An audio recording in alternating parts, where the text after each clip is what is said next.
Saya hormati Ketua Umum.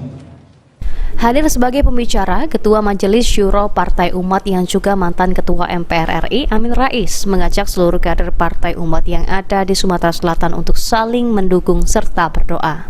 Amin Rais sendiri menyadari jika sebagai partai baru perlu dilakukan kerja keras agar nantinya ada wakil yang bisa duduk di parlemen, khususnya DPR RI, sehingga bisa tembus parlemen threshold yaitu 4%. Satu sama lain saling mendukung. Kemudian di atas itu memang karena kita ini partai baru, tidak sekuat partai yang sudah lama, tapi kami yakin dengan sungguh-sungguh, ikhlas, dan berdoa. Sejauh ini, menurut Ketua DPW Partai Umat Sumsel, dengan komposisi caleg yang ada, diyakini mampu bersaing dengan caleg partai lainnya. Sehingga nantinya ada caleg Partai Umat yang duduk di parlemen dari setiap dapil di Sumatera Selatan. Insya Allah Partai Umat mampu bersaing dengan partai-partai yang lain. Ada target kita, Pak?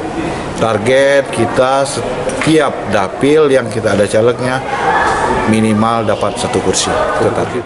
Firman Hidayat, PAL TV.